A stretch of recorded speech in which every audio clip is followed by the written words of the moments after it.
পুনৰবাৰ স্বাগতম জনাইছোঁ আমাৰ অন্য এটি ভিডিঅ'লৈ। আজিৰ এই ভিডিঅ'টোত আপোনালোকক দেখুৱাই দিম যে অমৃত বিশ্ব আন্দোলনৰ যিবিলাক ফটো আপলোড কৰিব লাগে সেইবিলাক ফটো আপোনালোকে কেনেকৈ আপলোড কৰিব।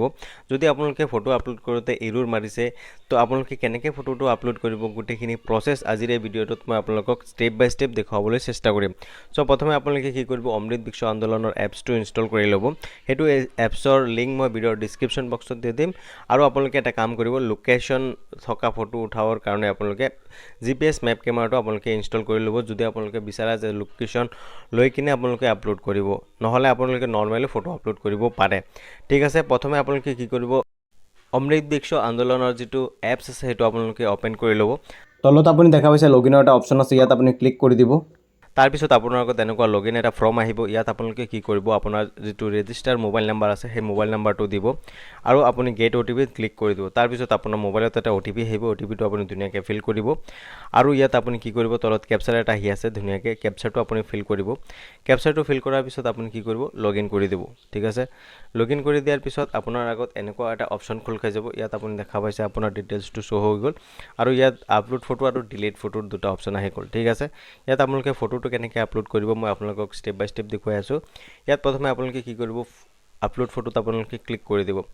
তাৰপিছত আপুনি এলাউ কৰিব।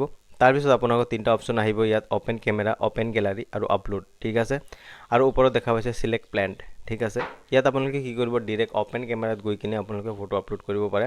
মই সেইটো আপোনালোকক প্ৰথমত দেখুৱাই আছোঁ। চ' প্ৰথমে আপোনালোকে কি কৰিব, প্ৰথমতে আপোনালোকে কি কৰিব, অ'পেন কেমেৰাত আপুনি ক্লিক কৰি দিব। অ'পেন কেমেৰাত ক্লিক কৰি দিয়াৰ লগে লগে আপোনাৰ আগত এনেকুৱা এটা আপোনাৰ কেমেৰাটো অ'পেন হৈ যাব। ঠিক আছে, ইয়াত আপোনাৰ যিটো প্লেণ্ট আপুনি আপলোড কৰিব বিচাৰে সেই প্লেণ্টটোত ধুনীয়াকৈ আপুনি এটা ফটো ক্লিক কৰিব। ঠিক আছে, ফটো ক্লিক কৰাৰ পিছত তলত আপুনি দেখা পাইছে ৰাইট চিন আৰু ক্ৰছ চিন আহি আছে। ইয়াত আপুনি ৰাইটত ক্লিক কৰিব। তাৰপিছত আপুনি ক্ৰপ কৰি ল'ব, য'ত আপুনি গোটেইখিনি ফটোটো আহে। ক্ৰপ কৰি কিনে আপুনি কি কৰিব, ইয়াত আপোনাৰ আগত ফটোটো এনেকৈ আহি যাব। তাৰপিছত আপুনি কি কৰিব লাগিব, চিলেক্ট প্লেণ্টৰ এইটো প্লেণ্টৰ নামটো কি হয়, আপুনি প্লেণ্টৰ নামটো ইয়াত ওপৰৰ পৰা চাৰ্চ কৰি ইয়াত আপুনি ড্ৰপ ডাউনত পাই যাব। ইয়াৰ পৰা এটা যিটো নাম হয় আপোনাৰ প্লেণ্টৰ সেই নামটো আপুনি ইয়াত চিলেক্ট কৰিব। চিলেক্ট কৰাৰ পিছত তলত আপুনি দেখা হৈছে আপলোডত আপুনি ক্লিক কৰি দিব। আপলোডত ক্লিক কৰাৰ পিছত আপোনাৰ ফটোটো আপলোড হৈ যাব আৰু প্লেণ্টৰ এটা ID আহিব। সেই IDটো আপুনি কি কৰিব, স্ক্ৰীনশ্বট মাৰি ৰাখি দিব, সেইটো আপোনাৰ লাগিব আগতে। ঠিক আছে, তাৰপিছত আপোনাৰ ফটোটো এনেকৈ আপলোড হৈ গ'ল। ঠিক তেনেকৈ আপোনাৰ কেইটা ফটো আপলোড কৰিব লাগে, 5টা 6টা ফটো আপলোড কৰিব লাগে। তো ঠিক তেনেকৈ আকৌ পুনৰাই এনেকৈ কৰিব। তাৰপিছত আপুনি অ'পেন কেমেৰাত আহিব। অ'পেন কেমেৰাত অহাৰ পিছত আপোনাৰ কেমেৰাটো অ'পেন হৈ যাব। তাৰপিছত আপুনি নেক্সট যিটো প্লেন আপুনি আপলোড কৰিব বিচাৰে সেই প্লেনটোৰ আপুনি ধুনীয়াকৈ ফটো এটা ল'ব। ঠিক আছে, ফটোটো লোৱাৰ পিছত আপুনি কি কৰিব, ৰাইট চিনত আপুনি ক্লিক কৰি দিব। তাৰপিছত আপোনাৰ আগত ক্ৰপৰ এনেকুৱা এটা অপশ্যন আহি যাব, আপুনি ধুনীয়াকৈ ক্ৰপ কৰিব। ক্ৰপ কৰাৰ পিছত আপুনি কি কৰিব, ফটোটো এনেকৈ শ্ব' হৈ যাব। তাৰপিছত আপুনি চিলেক্ট প্লেণ্টৰ যিটো নাম হয় প্লেণ্টৰ নামটো আপুনি চিলেক্ট কৰিব। তাৰপিছত আপুনি আপলোডত ক্লিক কৰি দিব।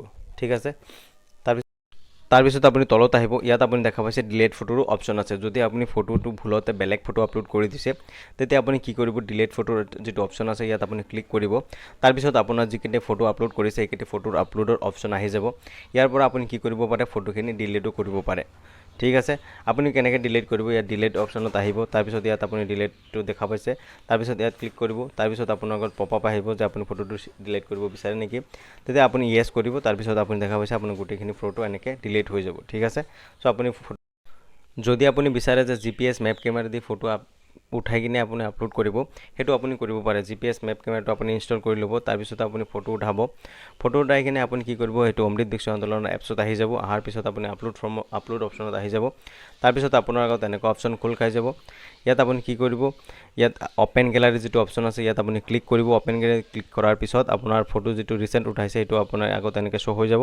তাৰপিছত আপোনাৰ ইয়াত চাইছে আপুনি লোকেশ্যন দিয়া আহি আছে, সেইটো আপুনি চিলেক্ট কৰিব ক্ৰপ অপশ্যনত গৈ কিনে। তাৰপিছত আপুনি কি কৰিব, ফটোটো আপলোড কৰি দিব। আৰু আপুনি এটা মোবাইলৰে আপুনি বহুতকেইটা মানুহৰ ফটো আপলোড কৰিব পাৰে। জাষ্ট আপুনি কি কৰিব লাগিব, এপছটোত আপোনাৰ যিটো লগইন আছে সেইটো লগইনটো আপুনি লগ আউট কৰিব আৰু যাৰটো আপুনি আপলোড কৰিব বিচাৰে ফটো তাৰ মোবাইল নাম্বাৰ দি কিনে, ৰেজিষ্টাৰ মোবাইল নাম্বাৰ দি কিনে লগইন কৰি আপুনি গোটেইখিনি মানুহৰ ফটো আপলোড কৰি থাকিব পাৰে। কিয়নো এটা গোটত বহুতৰে এনেকৈ ডাঙৰ মোবাইল নাই। ঠিক আছে, কাৰোবাৰ আছে কাৰোবাৰ নাই। চ' এটা মোবাইলেদি আপুনি গোটেইখিনি মানুহৰ ফটো আপুনি ধুনীয়াকৈ আপলোড কৰিব পাৰে। যদি আপোনালোকৰ কিবা প্ৰব্লেম হয় আপোনালোকে কমেণ্টত জনাব, মই ধুনীয়াকৈ আপোনালোকক হেল্প কৰিবলৈ চেষ্টা কৰিম। চ' আজিৰ এই ভিডিঅ'টোত এইখিনি আছিল। যদি আপোনালোকে ভিডিঅ'টো চাই ভাল পাইছে তেতিয়াহ'লে আমাৰ এই চেনেলটো ছাবস্ক্ৰাইব কৰিবলৈ নাপাহৰিব।